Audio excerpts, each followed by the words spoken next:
en temps i forma sí que està presentat, perquè la llei m'empara a presentar com a grup polític una proposta en urgència i per la via d'urgència, i també he de dir que la proposta per la llibertat d'expressió que ha presentat el seu grup polític no s'ha presentat en forma correcta, o sigui que m'agradaria que constara en acta.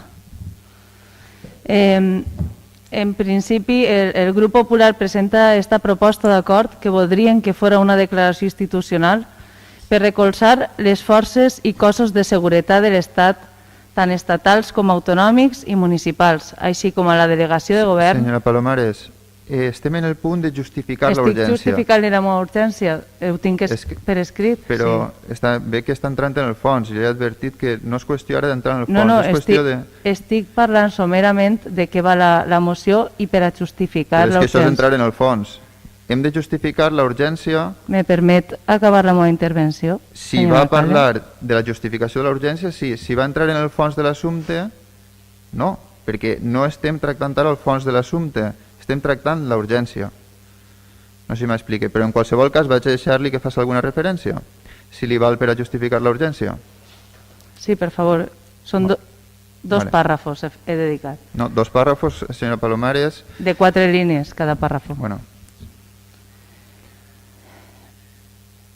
Me crida l'atenció que en el plenari que s'està parlant de la llibertat d'expressió tinga que estar tan constrenyida. No és una qüestió de llibertat d'expressió, és una qüestió d'ordre. És una qüestió d'ordre. Vostè ha presentat aquesta proposta per urgència. L'haguera pogut presentar sense la urgència. I és veritat el que ha dit vostè al principi. Està presentant temps i forma, efectivament. Ahir no ho he dit bé.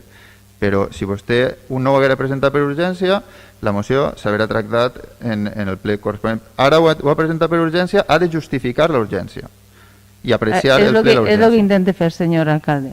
Vale. Com dia, la nostra proposta el que intenta recolzar les forces i cossos de seguretat, així com a la delegació de govern, davant els greus atacs violents produïts esta setmana passada en les que van intentar cremar viu a un policia. Això va ser esta setmana passada. Abans no podíem presentar esta proposta.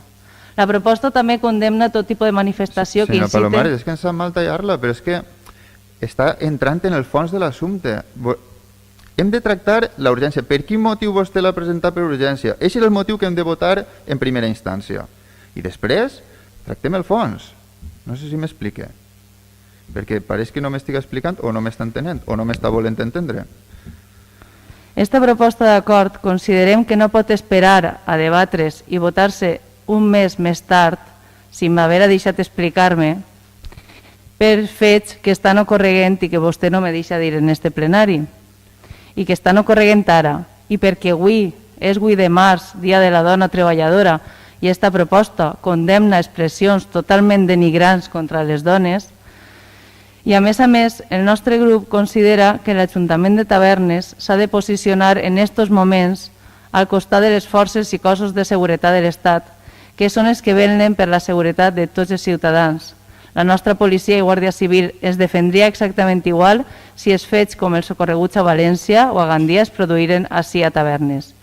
Com a símbol de la llibertat d'expressió d'este grup polític que la presenta, esperem que aquesta proposta puga debatre's, es vote a favor de la urgència en arguments respetuosos i que puga votar-se per higiene democràtica i per donar exemple. Esperem que el govern de Tavernes demostre estar a l'altura del que significa realment llibertat d'expressió, demostrant que pot debatre sense necessitat d'utilitzar la seva majoria absoluta per coartar l'iniciativa de qui estem a l'oposició i deixar que es vote esta proposta després.